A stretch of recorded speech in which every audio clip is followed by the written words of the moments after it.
नमस्कार मंडळी, आपल्या चॅनलच्या नवीन व्हिडिओमध्ये तुमचं स्वागत आहे. आणि बऱ्याच दिवसांनी आपला व्हिडिओ येतो. आज आहे धुळीवंदन. तर मग आज आई स्पेशल बनवणार आहे कांद्याच्या पात्याची भाजी. तर आपण बघूया आईने काय काय घेतलंय ते. आता सुरुवात तर मंडळी, आता आईने इकडे घेतलाय मिरची आणि लसणीची पेस्ट घेतलेली आहे. इकडे पांढरा कांदा घेतलेला आहे. तर फ्राय साठी आई तो टाकायचा आपल्याला. हा, म्हणजे पांढऱ्या पात्याचे असतं ना कांदा, चुकलो. तर मंडळी, आता बघा इकडे आईने घेतलेला आहे लसूण आणि मिरचीची पेस्ट घेतलेली आहे. आणि इकडे शेंगदाणे घेतलेले आहे ना आई. तर याबद्दल शेंगदाणे आणि आता तेल टाकलेलं आहे इकडे. फ्राय झाल्यानंतर मग आई हा टाकायचा ना कांदा मिरचीची पेस्ट टाकणार आहे. सगळं टाकलेलं मस्त. आणि भाजी आपल्याला धुवून घ्यायची स्वच्छ एकदम. आईने स्वच्छ धुवून घेतलेली आहे.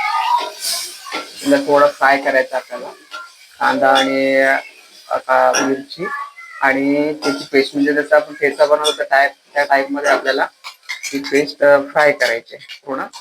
नंतर मग आपल्याला ही भाजी टाकायची, स्वच्छ धुतलेली आहे.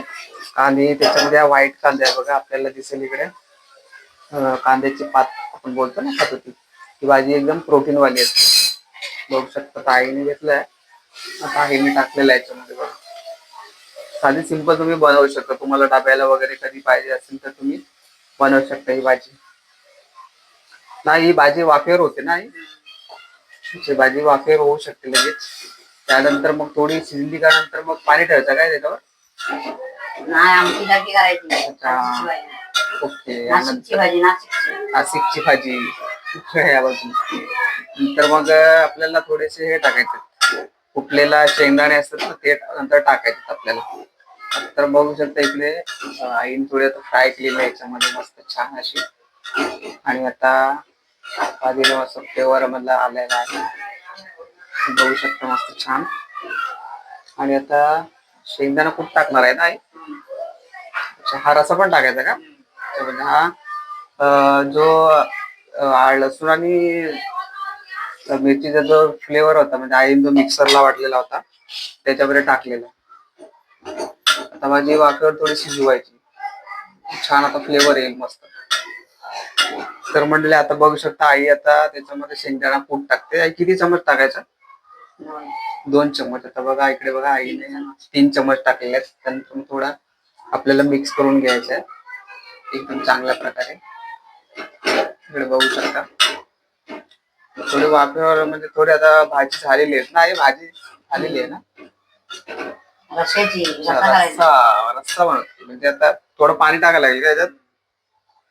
तर बघा आई थोडं पाणी टाकलेलं आहे, म्हणजे थोडा बऱ्यापैकी आता छानशी अशी भाजी झाली. मसाला वगैरे काय नको ना, कारण ऑलरेडी त्याच्यामध्ये लसूण आणि मिरचीचं हे टाकलेले आहे, ठेचा टाईप जो असतो ना, ते मिक्सरला वाटतं.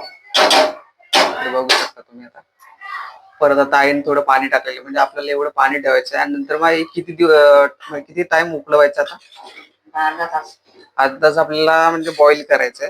त्याच्यानंतर छान मीठ वगैरे टाकायचं चवीनुसार आपल्याला मीठ वगैरे टाकायचं.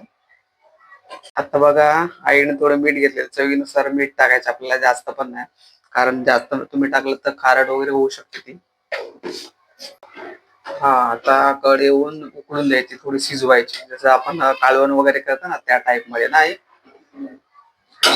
मस्त छान फ्लेवर यायला लागलाय मस्त. बाकी काय कोथिंबीर वगैरे नको ना? ओके. तर मंडळी, आता बघा इकडे आईन थोडं, म्हणजे त्याच्यावर आता झाकण ठेवायचं. थोडं गॅस कमी आई करायची का फास्ट? कमी गॅसवर, म्हणजे नॉर्मल मीडियम ठेवायची गॅस, आणि त्याच्यावर आपल्याला झाकण ठेवायचं आहे. तर जो 10 मिनिटं ना आई. तर मंडळी, आता आईने आमची नाशिकची भाजी केलेली आहे, म्हणजे नाशिकला लोकही जास्त खातात असे, कारण ती शेंगदाणे टाकून, कारण ती आता 1 महिना नाशिकला होती तिकडे माझ्या बहिणीकडे. तर तिला जास्त ही भाजी तिकडेच त्या घरी आवडली, म्हणजे तर ती म्हणते आज बनवूया. तर मी बोललो ठीक आहे, आज व्हिडिओ पण बनवून टाकूया. ती कांदापातीची रेसिपी कशी असते ते पण बनवून टाकतो. तर बघूया आता थोडे 10-15 मिनिटं ती बॉईल झाली का मग भाजी एकदम टेस्ट येईल आणि मग तयार होईल भाजी. तर बघूया आपण. तर मंडळी, आता बघू शकता इकडे आईने आता भाजी घेतली, मस्त फ्लेवर आलेला आहे. आणि आता भाजी झालेली आहे. तर आईने आता बनवली ओली, म्हणजे जरा ओली रस्सा टाईप भाजी बनवलेली आहे. इकडे बघा, बघू शकता. तर मंडळी आपली आता भाजी तयार झालेली आहे, आईने केलेली आहे. तर आपल्याला त्याचे पण थोडेफार फायदे आहेत ते तुम्हाला सांगतो. पहिला म्हणजे आपल्याला ही भाजी पचनासाठी खूप चांगली असते, कारण त्याच्यामध्ये फायबर असतं. दुसरं म्हणजे त्याच्यामध्ये के विटॅमिन असतं, आपल्या हाडांसाठी खूप छान असते, म्हणजे हाडं मजबूत होतात. दुसरं म्हणजे सी विटॅमिन असतं, प्लस आपली पचन संस्था चांगली होते. आणि आपले के विटॅमिन सुद्धा चांगलं असतं के विटॅमिनसाठी. आणि भरपूर काही फायदे आहेत. तर तुम्ही घर अशी बनवू शकता. त्याच्यामध्ये आता आम्ही आईने ओली बनवलेली आहे. तुम्ही डाळ टाकून सुद्धा बनवू शकता, आपली चणा डाळ वगैरे टाकून सुकी भाजी. तर आईने ओली बनवलेली आहे इकडे. तर अशा प्रकारे भाजीची रेसिपी आहे. कशी वाटली तुम्हाला कमेंटमध्ये सांगा आणि चॅनलला सबस्क्राईब करा. इकडे बघू शकता तुम्ही, आता आईने थोडी भाजी काढलेली आहे इकडे, हे बघा या बाजूला बघू शकता थोडी. तर असा टाइम मध्ये बनवले